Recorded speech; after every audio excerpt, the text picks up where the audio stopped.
saludándole en el amor del Señor, deseando rica y abundante bendiciones del cielo hacia sus vidas. Llegado la hora de compartir el devocional, el pancito diario de vida que tanto bien hace a nuestras almas. Hoy concluiremos nuestra sección de un tema en 3 partes y hemos estado hablando de aquellas malas prácticas que afectan a la iglesia. Hemos visto cómo la iglesia se divide, cómo la iglesia entra en conflicto y cómo la iglesia ahora se pone mundana. Vamos a meditar bajo el título La mundanalidad en la iglesia. A lo cual vamos a continuar con la carta de Santiago. Santiago capítulo 4, versículos 4 al 5. Santiago capítulo 4, versículos 4 al 5. Búsquela. Mientras tanto, si hay un hecho comparable a lo que vamos a ver ahora, es la situación que vivió Israel como pueblo ya que Dios había sacado por medio de Moisés desde Egipto a la tierra prometida. Hay muchos momentos de terrible fracaso en el pueblo de Israel que sirven de ejemplo para la iglesia, pero el más llamativo es lo que encontramos en Éxodo capítulo 32, donde aparece la imagen del becerro de oro. No solo Israel terminó idolatrando un ídolo hecho por mano de hombre, una absurda imagen de becerro, sino que Moisés, intercediendo por el pueblo delante de Dios, desciende y castiga a los culpables. Porque dice la Escritura, el pueblo se levantó a hacer fiesta. El asunto es que cuando vamos más al origen de las palabras, ese concepto de fiesta tiene la idea de una orgía. ¿Por qué es tan peligroso cuando la iglesia se pone mundana? Porque siempre, la idolatría, el adulterio espiritual, está asociado a las prácticas sexuales vergonzosas. Bien, ya después demos una segunda vuelta. ¿Lo encontró? Santiago capítulo 4, versículos 4 al 5. Leo la palabra de nuestro Dios y su palabra dice así: en el nombre de nuestro Señor Jesucristo. Oh almas adúlteras, ¿no sabéis que la amistad del mundo es enemistad contra Dios? Cualquiera pues que quiera hacerse amigo del mundo se constituye enemigo de Dios. ¿O pensáis que la Escritura dice en vano: el Espíritu Santo que mora entre vosotros os anhela celosamente? Amén. Qué tremenda declaración y palabra de censura. Este Espíritu que mora en nosotros nos anhela celosamente. Una vez más, la pluma inspirada de Santiago, donde el Espíritu Santo ahora hace una palabra tremenda, presenta una palabra de censura, no frente a un mundo incrédulo, sino frente a una iglesia que estaba proclive a volverse una iglesia adúltera, una iglesia mundana, una iglesia que no solo coquetearía con el mundo, sino que traería el mundo a la iglesia. De tal forma que cuando contemplamos esta escritura, tenemos que considerar que la iglesia, frente a esta advertencia, muchas veces ha bajado la guardia y ha terminado haciendo lo malo ante los ojos de Dios. Es llamativo que Santiago sigue la misma línea, la cual traía en base a preguntas de carácter retórico, preguntas que tienen en sí la respuesta, preguntas que nos dejan muy claro ¿Cuál es el enfoque de respuesta a través de ellas? Santiago nos dice con exclamativo y hablándole a la iglesia, no al mundo: oh almas adúlteras. Me parece un poquito escuchar cuando el Señor Jesús a los propios fariseos de su época los trató de generación de víboras, al igual que el mensaje de Juan el Bautista. Cuando el Señor Jesucristo a los que confiaban en su linaje abrámico les dijo: generación de hijos del diablo, ustedes son hijos del diablo. Creo que solo un apóstol Pablo, que también le dice a los Gálatas: Gálatas estúpidos, Gálatas insensatos, en el contexto del capítulo 3, ustedes que comenzaron en el Espíritu, ¿van a terminar en la carne? En otras palabras, ustedes que nacieron bajo la gracia de Cristo, ¿van a volver a las obras de la ley tan estúpidamente? Acá Santiago, el hermano del maestro,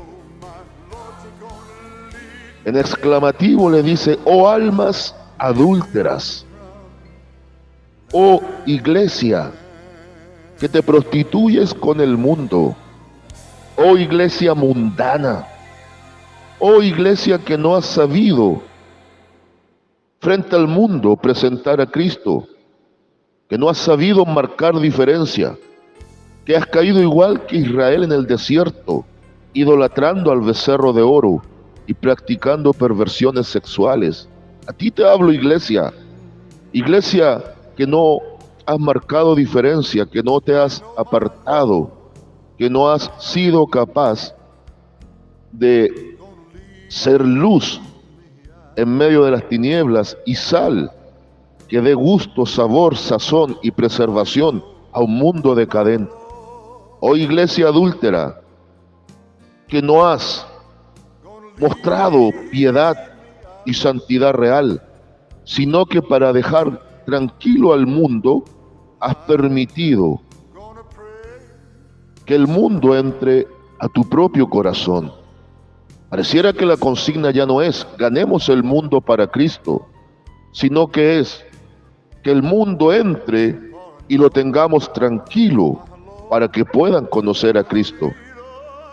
Cuando la iglesia cae en estas prácticas de coquetear, cuando caen estas prácticas de hacer lo malo, de ser perversa, de hacer las cosas de una manera tan displicente y negligente, es cuando la iglesia se ha vuelto una iglesia adúltera, se ha vuelto una iglesia desconsiderada, una iglesia mediocre, solo equivalente a esa iglesia de la Odisea, de carácter vomitivo, de falsa imagen, de autoengaño, de franca tibieza espiritual que presenta el último mensaje de las 7 iglesias entre Apocalipsis 2 y 3, solo representada en la iglesia de la Odisea. Santiago, después de hacer esta exclamación terrible, esta censura abominable hacia una iglesia que se ha vuelto en pos del mundo, hace la siguiente pregunta: ¿no sabéis que la amistad del mundo es enemistad contra Dios? Israel cometió este terrible error dentro del contexto del lenguaje del profeta Isaías, donde hicieron enojar al Espíritu de Dios, y ese Espíritu que estaba para apoyar y estar a favor del pueblo, dice que se les volvió su enemigo.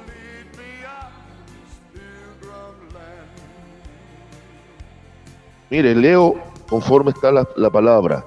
Isaías 63:10. Mas ellos fueron rebeldes e hicieron enojar su Santo Espíritu, por lo cual se les volvió enemigo y él mismo peleó contra ellos. Ese mismo terrible error que cometió Israel, cada tanto la iglesia lo ha cometido, y qué decir de la iglesia del siglo XXI, que lo está cometiendo descaradamente. Siempre lo diré, y quiero que lo analice junto conmigo y lo medite profundamente. Una cosa es que el diablo, que el pecado y nosotros mismos seamos los peores enemigos de la vida espiritual. Otra cosa es que Dios mismo sea nuestro enemigo. Si el diablo es nuestro enemigo, Dios nos defiende. Si el mundo con todo su pecado es nuestro enemigo, Dios nos guarda. Y si nosotros mismos llegamos a ser nuestros enemigos, el Espíritu Santo nos transforma. Pero ¿quién podrá librarnos de que Dios se vuelva nuestro enemigo? Nadie. Dios nos guarde. Invirtamos el orden y cambiemos este versículo. ¿No sabéis que la amistad del mundo es enemistad contra Dios? Podríamos cambiarlo en exclamativo y decir lo siguiente: la amistad genuina con Dios es enemistad para con el mundo. Es decir, si queremos ser buenos amigos de Dios, tenemos que hacernos enemigos del mundo. Y no se confunda, no estoy hablando del mundo bajo el concepto salvífico, por ejemplo San Juan 3:16, porque de tal manera amó Dios al mundo. Este mundo no es humanidad necesitada, es sistema corrompido. Tenemos que hacernos enemigos de la corrupción del sistema e impedir que lo corrupto del sistema entre al corazón de la iglesia. Prácticas abominables. Estos mismos días sé que hay lugares en donde se ha celebrado Halloween, sabiendo que Pablo en Efesios dice que no nos hagamos parte de las obras infructuosas de las tinieblas. No, es que cambiemos el día, que no sea Halloween, sino que sea el día de la luz. Basura, mundanalidad encubierta, para ver si atraemos a mundanos a la salvación. Si no funciona, iglesia, o estamos en una postura o estamos en la otra, o estamos en un punto o estamos en el otro. Pero las ambigüedades, las mediocridades, los puntos intermedios no funcionan en las cosas de Dios. O somos amigos de Dios o somos sus enemigos. O somos amigos del mundo o somos sus enemigos. ¡Yujú! Por eso cierra esta parte en el versículo 4. Cualquiera pues que quiera ser amigo del mundo se constituye enemigo de Dios. Por ende, cualquiera pues que quiere ser enemigo del mundo se constituye amigo de Dios. ¿Qué hay que hacer para ser amigo de Dios? Hacer lo que Dios manda. San Juan 14:15. Y lo que Dios nos manda es que nos santifiquemos y nos apartemos de pecado, maldad y perversión. Y cierra el versículo 5 con otra pregunta de grueso calibre. ¿O pensáis, más que pregunta, a ver, déjame ver bien aquí. Sí, es pregunta, exactamente. Es una pregunta. ¿O pensáis? Mire, ¿o pensáis que la Escritura dice en vano, el Espíritu que le ha hecho morar en vosotros os anhela celosamente? Es algo notable que dentro de la parte atributiva de Dios, que define su propio carácter, naturaleza y esencia, presenta un Dios celoso.